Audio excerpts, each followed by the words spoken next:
Kalau kita menjalankan 8 sila seperti hari ini yang dari pagi ini kalau tadi panitia dengan jam waktu Indonesia bagian Barat, jam 5 pagi. Tapi sebetulnya kalau kita lihat yang peserta dari waktu Indonesia bagian tengah, kalau nanti juga ada peserta bagian Indonesia bagian timur, wah itu beda jamnya juga luar biasa. Dan jam sekarang ini pun kalau kita jam 7 malam di barat, tapi di tengah sudah jam 8, di timur sudah jam 9. Tapi kalau semangatnya seperti ini, wah ini luar biasa. Ini yang perlu kita apresiasi.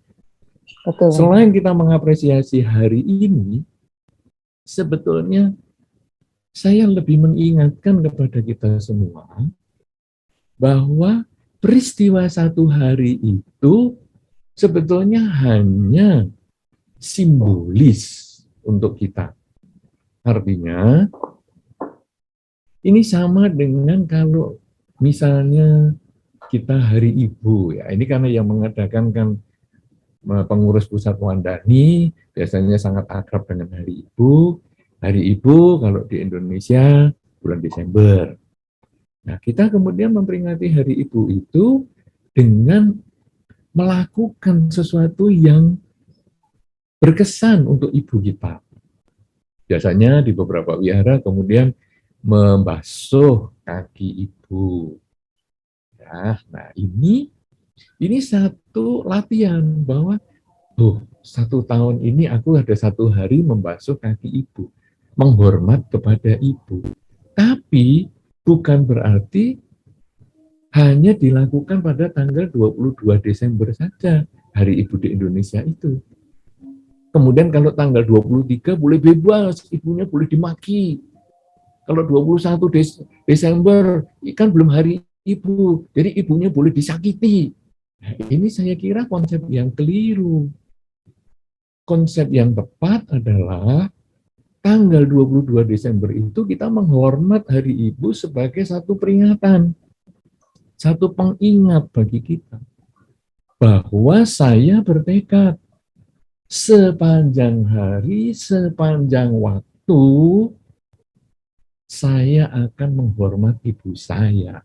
Walaupun mungkin saya tidak mencuci kaki ibu saya setiap hari atau setiap malam, tapi saya tetap menghormat ibu saya dengan pikiran yang baik, ucapan yang baik, dan perilaku yang baik.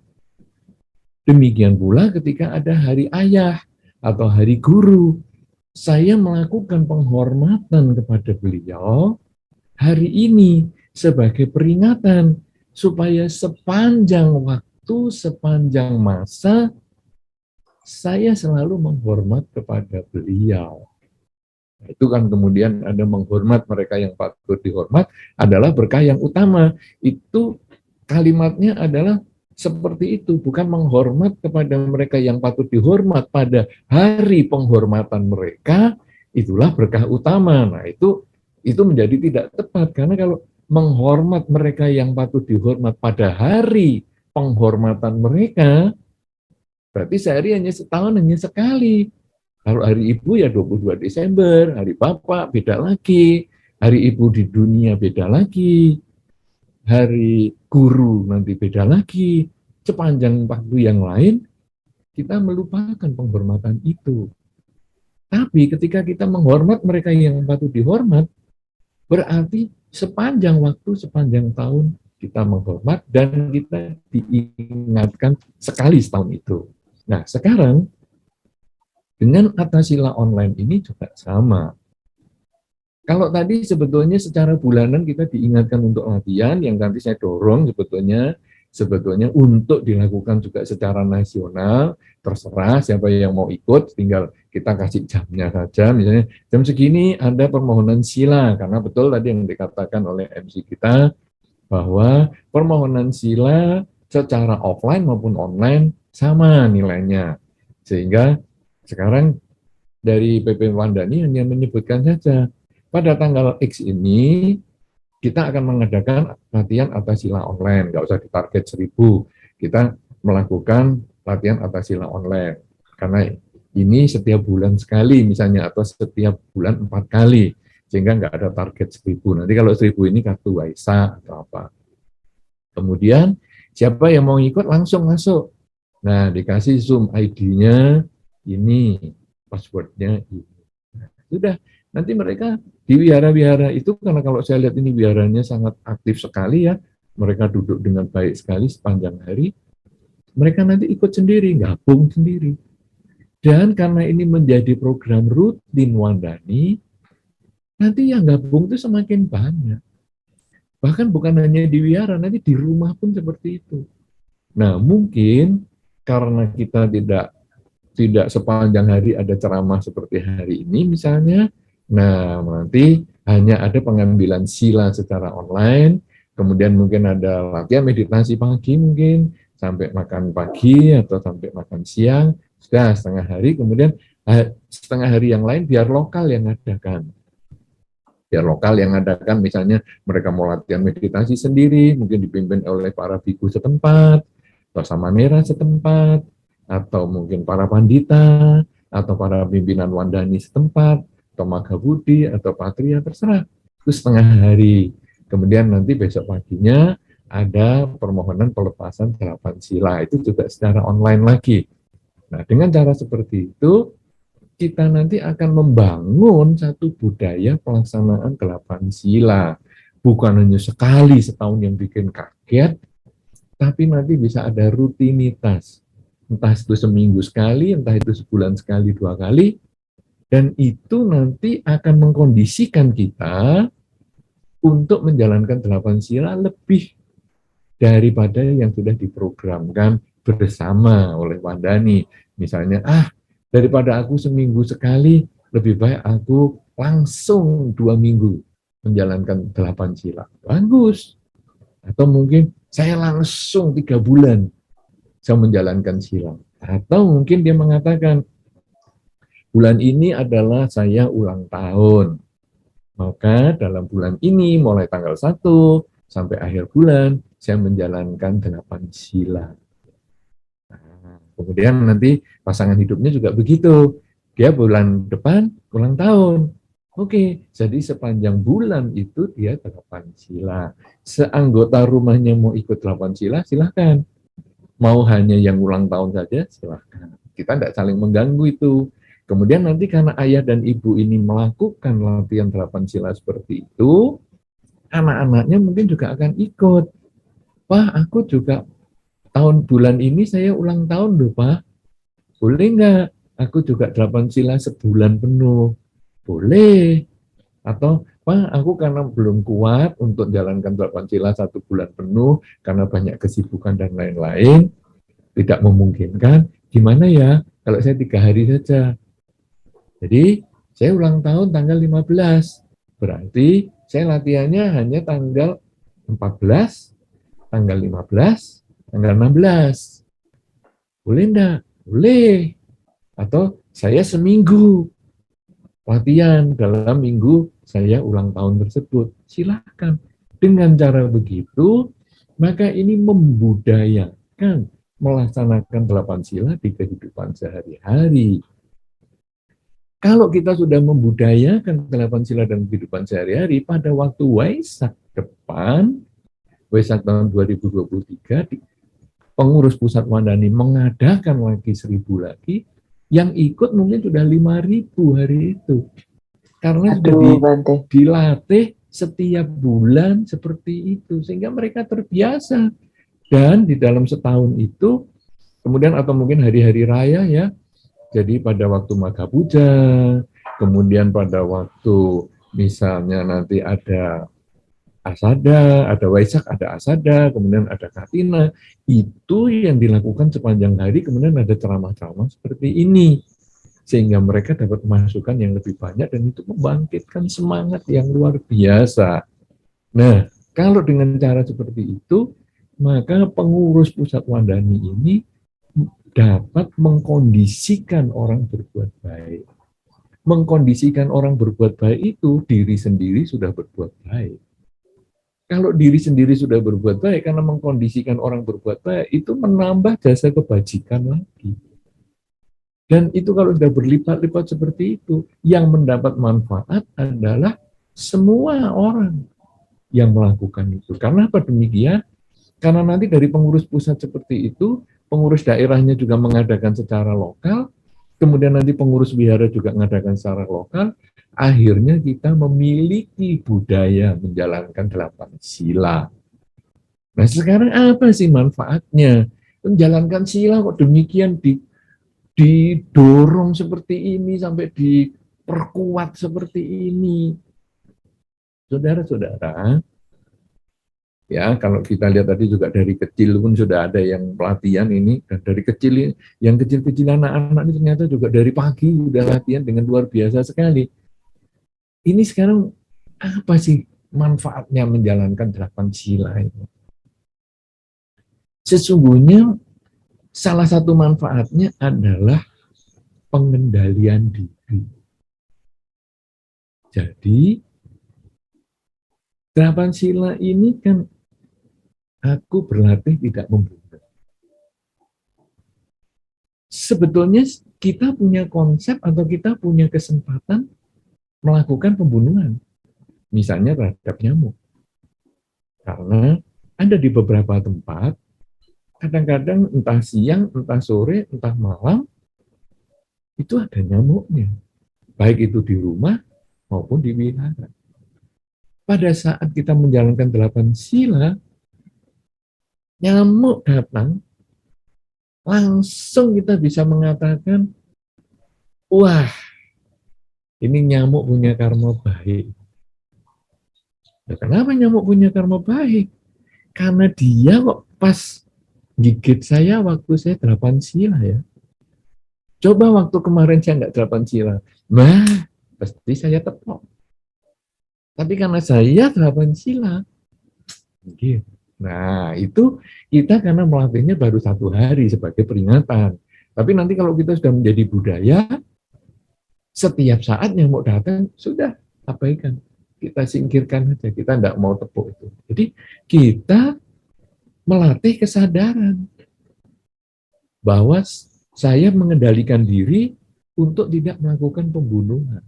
Saya punya kesempatan membunuh, tapi saya mengendalikan diri.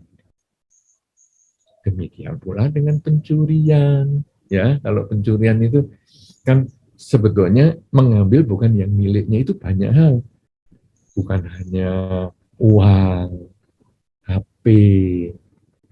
Kadang-kadang kita buka HP-nya orang itu saja.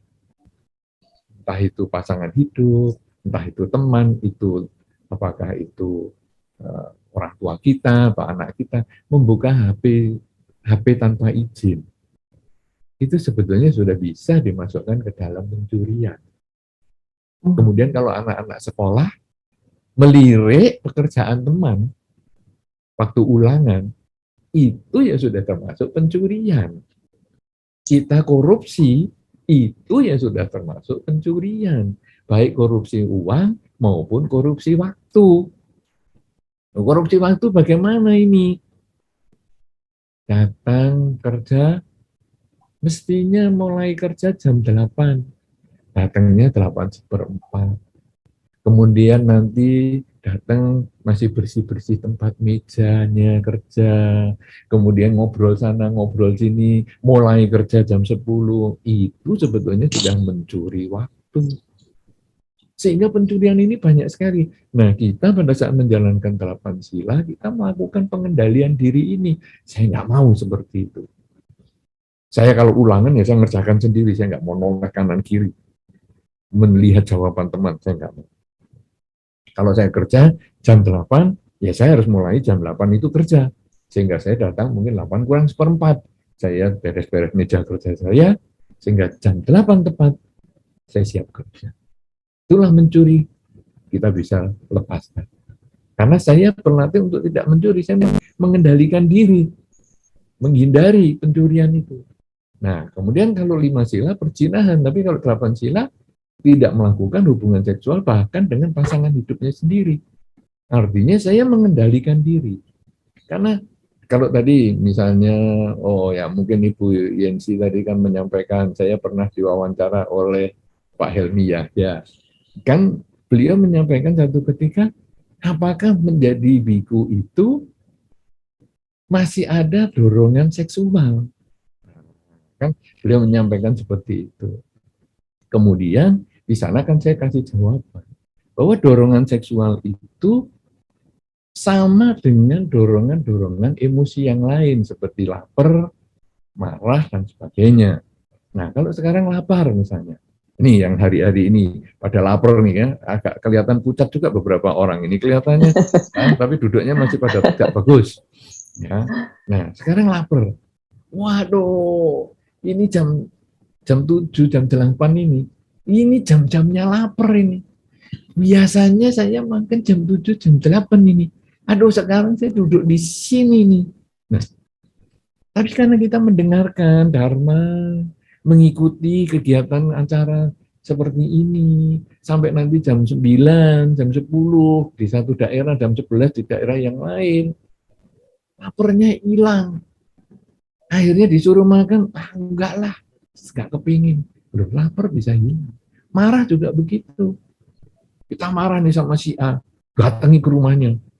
Pergi orangnya. Oke, besok saya datangi lagi. Tapi ketika marah itu tertunda, besoknya hanya, sudahlah. Percuma lah, malas sama dia yang marah-marah. Akhirnya marah pun berkurang. Nah, kalau sekarang lapar bisa ditunda, sampai menjadi tidak lapar. Marah bisa ditunda, sampai tidak marah. Demikian pula perasaan-perasaan yang lain, termasuk dorongan seksual. Sehingga dorongan seksual yang biasanya itu mungkin kayak ayam, wah ini kalau para bapak ibu yang pelihara ayam tentu sudah tahu, kalau pagi ayam jantannya langsung kejar betinanya, hajar sana, selesai ini, hajar sebelah sana, hajar sebelah sana. Itulah ayam betina dengan ayam jantan. Tapi ketika sekarang misalnya manusia atau anjing katakanlah, anjing yang wah ini kalau sudah masa kawin itu wah ya bingung sekali. Tapi karena dia di rumah dia cuman galak saja. Tapi akhirnya setelah masa kawinnya ini selesai, ya dia santai lagi. Artinya emosi seksual itu pun bisa dikendalikan. Kita karena ini semua berbicara tentang pengendalian. Nah, kalau pada Pancasila Buddhis, tidak boleh melakukan hubungan seksual dengan bukan pasangannya. Perselingkuhan dan lain sebagainya tidak boleh dilakukan. Tapi bebas dengan pasangannya sendiri. Nah, sekarang dengan 8 sila itu, bahkan dengan pasangan hidupnya saja tidak melakukan. Artinya ini pengendalian. Bisa sama dengan lapar, sama dengan emosi, entah marah, entah emosi-emosi yang lain, kejengkelan, termasuk dengan nafsu seksual. Itu yang saya jelaskan pada Pak Helmi Yahya pada waktu itu. Nah, sehingga seorang biku ketika dia menyadari hal itu, ketika dorongan seksualnya muncul dan disadari, maka lama-lama dia menjadi lenyap. Nah, ini pada saat Anda menjalankan 8 sila, Anda boleh menyadari itu ketika, aduh, ternyata percaya pada saat 8 sila kok saya melihat pasangan hidup saya kok lebih cerah ya. Wah, karena silanya itu kok dia wajahnya jadi lebih berseri-seri. Wah, semuanya serba lebih menarik. Tapi sekarang saya coba kendalikan. Bisa nggak? Ini hari ini saya 8 sila. Besok enggak. Atau nanti saya jalankan 8 sila sampai 2 hari lagi. Atau sampai seminggu lagi. Bisa nggak saya tahan? Ini ternyata bisa. Nah, akhirnya ini kita berbicara tentang pengendalian diri. Kemudian tidak berbohong. Berbohong itu sebetulnya adalah berbicara tentang aku tidak mau diketahui jelekku. Karena kebohongan itu cenderung menutupi keburukan kita. Misalnya, kamu kemarin ada program 1000 atas sila, kamu ikut enggak? Aduh, saya ini pandita, tapi kalau saya ngomong enggak ikut, nanti saya kan jadi dipermalukan. Wah, ikut. Akhirnya itu kita menjadi sumber kebohongan. Ikut aku. Loh, tapi kok kamu kelihatan tidak aktif? Iya, aku di rumah. Aku masa ikut harus pengumuman sama kamu? Nah, ini. Padahal sebetulnya kita nggak ikut. Kita di rumah santai-santai, nonton televisi, film seri. Wah, seru banget. Ya, itu karena kita malu diketahui. Kemudian pas di wihara, atas sila begini, nepok nyamuk. Duh, kamu kok bunuh nyamuk? Ini kan 8 sila. Tadi pagi kan kamu sudah minta sila kepada Bhante Santa Cito. Kenapa? Kok sekarang kamu nepuk nyamuk? Oh, aku tuh menepuk itu dengan kesadaran. Dan aku tuh sebetulnya membantu nyamuk itu. Aku tuh berdana dhamma. Loh, bantu apa? Membantu nyamuk ini supaya lahir di alam yang lebih baik. Ini kan tadi di wihara, nah ketika dia mati di wihara ini kan karma baik. Nah saya mematangkan karma baik dia supaya dia lahir di alam lain. Itu sebetulnya dia ngomong yang banyak sekali ini untuk menipu. Karena kita tidak tahu nyamuk ini lahir di mana. Kalau lahir di alam menderita, kita malah yang keliru. Dia lebih bahagia mungkin di alam nyamuk daripada di alam penderitaan itu. Nah, jadi penipuan itu kita sebetulnya menutupi diri. Tapi pada saat kita berbohong, itu kita tidak bisa mengendalikan. Tapi begitu kita mau jujur dalam kebijaksanaan ya, karena nanti jujur ini luas sekali. Nanti kalau ditanya misalnya hal-hal yang sangat berisiko, misalnya dengan orang yang mau merampok kita, duitmu di mana? Itu di situ kemudian diambil. Masih ada lagi nggak? Ada masih. Di mana? Di sana. Oh, masih ada lagi nggak? Ada di situ. Wah, itu namanya kita jujur ya nggak beres. Ya, mau sudah uang duitnya mau diambil malah, ya di sana ada, di sana ada. Terus terakhir di rumah sudah nggak ada, masih kurang nggak? Loh kenapa? Saya masih ada ATM. Saya ambilkan ya. Kamu kan mau duit kan? Tak kasih. Wah, ini bukan jujur yang enggak seperti itu. Ini harus jujur yang bijaksana sehingga kita tahu kapan jujurnya atau kalau tidak apa-apa boleh bohong. Bukan diam saja.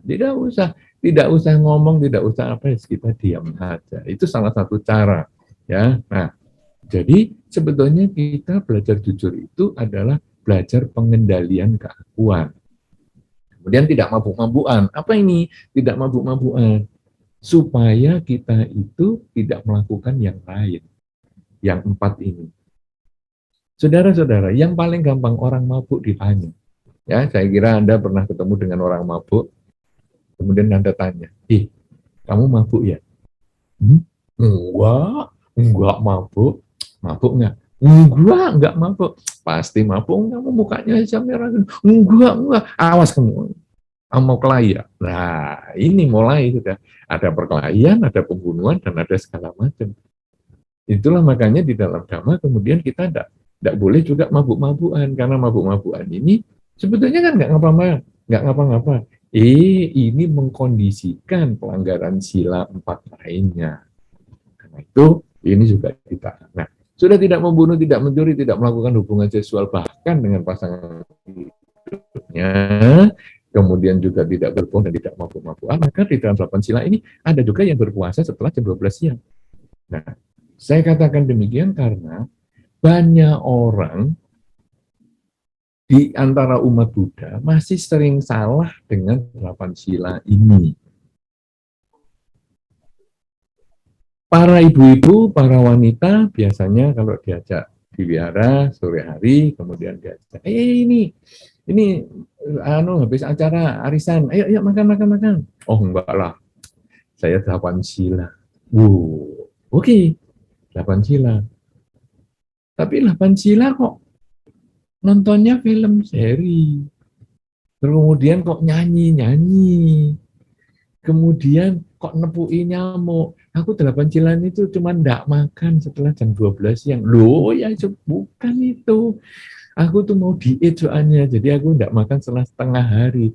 Loh ya bukan itu namanya jadi ekasila. Karena yang 7 enggak dijalani, hanya 1 yang dijalani, enggak makan setelah jam 12. Padahal kalau namanya 8 sila, tidak makan setelah jam 12 itu salah satu. bukan satu-satunya. Ya, jadi beberapa orang kan sering, ini nanti Anda kalau ditanya di wihara-wihara ini kan banyak kelompok-kelompok wihara nih, ditanya, besok ya, kamu jalankan 8 sila. Apa jawabnya biasanya? Aku nggak kuat doh kalau disuruh nggak makan malam. Jadi dianggapnya itu hanya tidak makan setelah jam 12 siang, ini aneh banget. Tapi ya namanya inilah tugas kita untuk membina supaya jangan hanya punya konsep hanya satu sila, tapi sebetulnya gabungan dari kedelapan. Nah, jadi kalau tidak kuat makan malam gimana? Gampang, sediakan madu. Ya, madu ini boleh dimakan malam. Loh, madu kok dimakan? Iya. Nah, begini caranya. Sediakan aja 1 botol madu untuk orang satu wihara ini. Kemudian 1 botol itu madunya diletakkan di sendok teh aja sudah cukup. Tapi kalau mau sendok makan ya nggak apa-apa. Tapi kalau sendok nasi saya kira kebanyakan ya. Sendok makan aja. Kemudian madunya dituang situ terus langsung ditelan. Langsung dimasukkan mulut. Mau agak dikulum sedikit ya boleh. Dicampur ludah kemudian ditelan. Tapi kalau enggak ya langsung ditelan boleh. 3 sendok makan. Aduh, sudah enggak kepingin yang keempat. Tapi kalau mau sampai ngabisin 1 botol, wah ya saya nggak tahu itu. Itu memang luar biasa. Ya, tapi biasanya 3 sendok aja sudah enggak kepingin makan. Sudah cukup kenyang. Jadi para bapak ibu sebetulnya bisa dengan menggunakan madu itu. Ya, tapi kalau mau hemat, ya air madu. Sehingga 1 botol madu dicampur dengan air menjadi satu galon. Ya sudah minumnya 5 gelas besar gitu ya pasti kenyang juga. Kenyang air manis. Tapi ya oke lah, enggak apa-apa, itu bisa. Ya. Nah, jadi sebetulnya bisa begitu kalau bagi yang nggak tahan lapar. Kemudian sudah tidak makan setelah jam 12, sudah bisa caranya seperti itu, jadi jangan punya alasan, aduh aku nggak bisa kalau nggak makan. Nggak ada alasan. Kemudian tidak menggunakan wangi-wangian, tidak menggunakan perhiasan, tidak nonton tari-tarian, dan lain sebagainya. Sebetulnya pada prinsipnya pengendalian diri tidak menggunakan sarana hiburan. Jadi sebaiknya HP pun jangan dibuka lah, ya di hari yang atas sila seperti hari ini, jangan dibuka. Maka tadi kalau Ibu Yanci tanya, apakah kita boleh agak guyon-guyon sedikit? Guyon-guyon itu cenderung ada kebohongannya. Makanya saya tadi katakan kalau sehari saja sebaiknya tidak. Lu bohong gimana? Misalnya guyonnya itu ngeprank. Nah, jadi ngeprank itu kan sebetulnya bohongi. Jadi misalnya gini, cepet, ini kan tadi ada kesempatan ke toilet, cepet ke toilet. Kenapa? Airnya mau habis, itu udah banyak orang. Airnya mau habis, nanti repot loh, kamu kalau airnya habis. Oh iya, cepet. Wah, ternyata airnya di situ berlimpah-limpah. Hore, kena prank kamu. Nah, ini memang semua ngakak-ngakak sih, ketawa, happy-happy. Tapi ini kan kebohongan, walaupun tidak merugikan. Ya, ini tidak merugikan, karena kebohongannya bukan penipuan, tetapi ini kan tetap karma buruk. Karena kebohongan itu kan ada niat untuk membohongi, ada usaha untuk membohongi, dan yang dibohongi percaya. Buktinya tadi mau ke toilet buru-buru, takut kehabisan air. Ternyata enggak. Kemudian makan siang tadi juga. Cepet-cepet makan siang.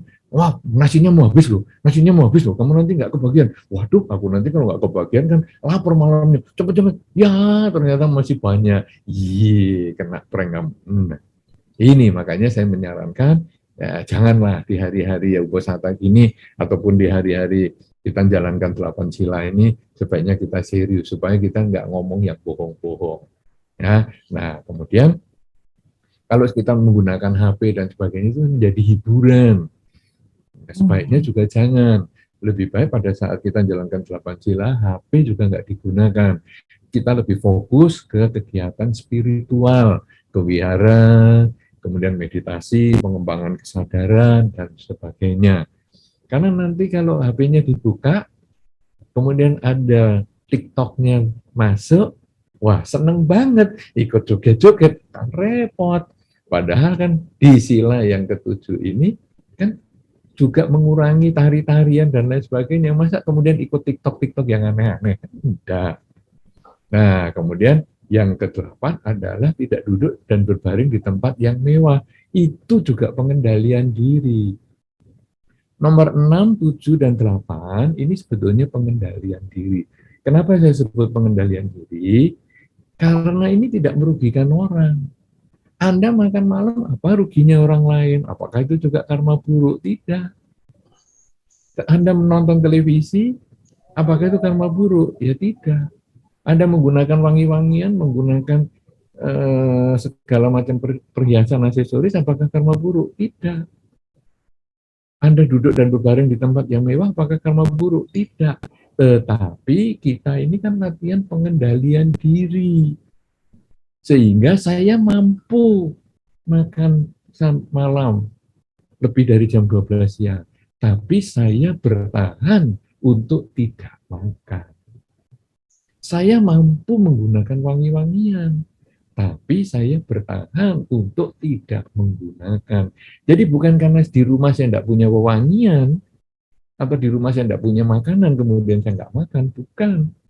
Ya, itu biasanya kalau anak kos, hari-hari akhir, kalau misalnya uang mak belum datang, kemudian, duh kok kamu kok nggak makan sekarang? Aku puasa lah. Loh kok bisa? Ya karena memang keadaan, tidak ada yang untuk beli makanan. Nah ini yang nggak benar. Sedangkan 8 sila ini, kita ada kesempatan makan tapi tidak makan. Kita ada kesempatan menggunakan wangi-wangian tapi tidak menggunakan. Kita ada kesempatan nonton hiburan, HP di tangan kita, tapi kita tidak menggunakan. Kita ada kesempatan duduk dan berbaring di tempat yang mewah, tapi kita tidak menggunakan. Kenapa? Karena saya berusaha mengendalikan diri. Pengendalian diri ini di dalam Dharma adalah utama. Karena tidak semua keinginan dapat kita wujudkan. Karena keinginan tidak semua kita wujudkan, kalau kita tidak punya pengendalian diri, hasilnya stres. Duh, aku kok nggak bisa sih mencapai itu, stres. Tapi ketika kita bisa mengendalikan diri, maka kemudian kita bisa berusaha lebih baik lagi untuk mewujudkan harapan kita, atau menunda waktunya, sehingga mungkin kalau bulan ini belum bisa, ya bulan depan. Misalnya, dalam keluarga saya ini harus menghasilkan uang X rupiah, supaya bisa membantu anak-anak sekolah, dan lain sebagainya, orang tua saya, menghidupi orang tua saya, menghidupi keluarga saya, dan sebagainya, saya harus bisa dapat uang X rupiah. Kemudian, saya bekerja. Tapi dalam 1 bulan, ya nggak dapat X rupiah. Nah, kalau saya tidak punya pengendalian diri, akhirnya stres. Duh, kok nggak tercapai targetnya, waduh aku nanti bagaimana, gini. Tapi kalau kita sudah punya pengendalian diri, kemudian kita hanya melihat, ya, ini hasil kerja saya secara maksimal seperti ini. Baru dapat 80% dari X rupiah. Lalu bagaimana nih? Ya, berarti X rupiah ini nggak bisa tercapai dalam 1 bulan, karena ini ada pandemi dan sebagainya. Saya mungkin akan perpanjang seminggu atau 2 minggu lagi. Nah, jadi mestinya X rupiah ini 4 minggu, menjadi 5 atau 6 minggu. Karena kita biasa pengendalian diri, kita nggak gampang stres. Jadi batin kita tetap tenang. Atau mungkin kita merenung. Mestinya bisa kita ini dalam 4 minggu mencapai X rupiah. Tetapi karena saya kurang rajin kemarin, saya pakai alasan gini gitu, maka hasilnya menjadi hanya 80%. Oke. Yang sudah lewat bulan lalu ya sudah. Bulan depan saya harus berjuang lebih keras supaya X rupiah ini bisa tercapai. Nah, jadi dengan pelaksanaan sila ini membuat kita ini lebih ada pengendalian diri. Begitu kita ada pengendalian diri, batin menjadi lebih tenang. Batin menjadi lebih tenang, hidup pun menjadi lebih bahagia. Inilah yang disebut berbahagia di dalam Dharma. Nah, kalau kemudian kita sering melakukan seperti ini, maka batin kita yang tenang ini akan dilihat oleh keluarga kita. Loh, kamu ini kok sekarang bisa tenang seperti itu bagaimana sih? Dulu kamu kalau ada yang gini ini kan mesti gelisah. Tapi kok sekarang tenang? Loh, karena saya sering menjalankan 8 sila. Sehingga saya itu lalu melihat pengendalian diri ini dengan lebih baik. Saya punya kemampuan pengendalian diri dengan lebih baik. Dan akhirnya saya tidak perlu merasa stres. Bertemu dengan yang dibenci, saya nggak stres. Karena kebencian itu hanya timbul dari pikiran saya sendiri. Berpisah dengan yang dicinta, saya juga tidak stres. Kenapa? Karena percintaan itu juga timbul dari keinginan saya. Saya mencintai dia karena dia bisa memenuhi keinginan saya. Saya membenci dia karena dia tidak bisa memenuhi keinginan saya. Jadi cinta dan benci hanya karena keinginan saya. Ketika saya bisa mengendalikan 8 sila, maka hasilnya saya ada pengendalian diri. Batin menjadi terbebas. Bertemu dengan yang dibenci saya ya tenang, berpisah dengan yang dicinta, saya juga tenang. Dan saya menjadi bahagia. Nah inilah yang menjadi keluhuran praktek Dharma, yaitu praktek dalam hal ini adalah 8 sila yang dapat membawa kebahagiaan. Jadi kita menjalankan 8 sila ini bukan hanya sekedar upacara, hanya sekedar tradisi, tapi sebetulnya masuk ke dalam perbaikan diri supaya kita mampu mengendalikan diri untuk jangka pendek maupun jangka panjang, sehingga hasilnya nanti keluarga kita tertarik melihat kita dan cobalah aku mau ikut.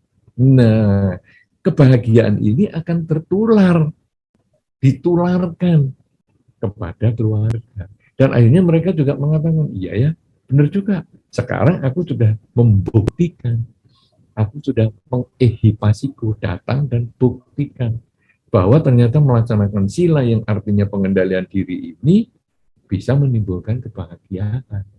Dan ketika keluarga kita bisa seperti itu, dilihat oleh keluarga-keluarga yang lain, kok keluarga ini selalu bahagia ya, walaupun dalam suasana pandemi seperti ini. Apa resepnya? Kemudian kita menyampaikan pengendalian diri, karena kita biasa menjalankan 8 sila, yang diinisiasi oleh PP Wandani pada saat waktu Waisak 2022, tapi aku terus jalankan sepanjang waktu, sehingga aku menjadi berubah setiap saat, menjadi lebih terkendali, demikian pula dengan keluargaku. Dan kamu tetap bisa jalankan, walaupun mungkin kamu bukan Buddhis, kamu menjalankan 8 sila juga bisa. Karena ini tidak selalu berhubungan dengan agama, ini berhubungan dengan perilaku, apapun keyakinanmu. Nah, begitu tetangga bisa mengikuti, maka dalam satu daerah itu ada 2 keluarga yang sudah menjalankan 8 sila, menjalankan pengendalian diri. Kalau 2 keluarga dalam lingkungan itu kemudian menginspirasi lingkungan keluarga-keluarga yang lain, akhirnya menjadi 3 keluarga, 10 keluarga. Menjadi satu masyarakat, menjalankan 8 sila, walaupun bukan harus Buddhis. Nah, semua menjalankan pengendalian diri. Ketika dalam satu masyarakat selalu mengendalikan diri, diikuti oleh anggota-anggota masyarakat yang lain, jadilah negara yang berisikan warga negara yang penuh pengendalian diri. Ketika warga negara di Indonesia ini penuh pengendalian diri, dilihat oleh negara-negara yang lain, mereka bisa mengikuti. Dan akhirnya contoh-contoh ini semua menjadikan warga dunia mengendalikan diri. Ketika dunia mengendalikan diri, mampu masing-masing penduduk dunia mengendalikan diri, maka dunia ini dapat berkurang kegelisahannya, berkurang kerusuhan-kerusuhannya, berkurang kekacauan-kekacauannya, karena banyak orang mengendalikan diri. Semua pencapaian dunia ini dimulai dari negara, dimulai dari masyarakat, dimulai dari keluarga, dan dimulai dari kita, dan dimulai dari acara 1000 atas sila online yang diinisiasi oleh PP Wandani ini. Dan ini kalau menjadi program yang jangka panjang, maka bukan cuma di lingkungan Bude saja bisa mencapai dunia. Kedamaian dunia diawali dengan kedamaian diri. Kedamaian diri diawali dengan kebahagiaan diri. Kebahagiaan apa? Karena berhasil melepaskan keakuan, melepaskan ketamaan, melepaskan kebencian, melepaskan kegelapan batin, sehingga batin menjadi bahagia, yang menjadi buah dari keluhuran praktek. Khususnya di sini 8 sila yang dapat membawa kebahagiaan. Karena itu saya mengucapkan anumodana kepada pengurus pusat Wandani yang telah menginisiasi acara ini. Mudah-mudahan acara ini akan terus bisa menjadi acara rutin yang diikuti oleh lebih banyak orang, dan kalau bisa nanti bulanan pun diadakan seperti ini, tapi walaupun dalam skala yang kecil, yang ini akan menjadi satu akar bangsa yang kuat di dalam perilaku kebajikan, dalam perilaku luhur, praktek luhur, yaitu praktek pengendalian diri. Semoga dengan tema kita keluhuran praktek membawa kebahagiaan ini, sungguh-sungguh dapat menjadi titik awal tercapainya kebahagiaan kita, kebahagiaan keluarga, bahkan kebahagiaan negara, kebahagiaan dunia. Semoga memberikan manfaat dan membahagiakan Anda semua. Selamat berlatih 8 sila terus sampai besok pagi waktu matahari terbit saat meminta 5 sila. Semoga dengan kebajikan yang Anda lakukan sepanjang hari ini sampai dengan besok 5 sila lagi akan membuahkan kebahagiaan untuk Anda semua.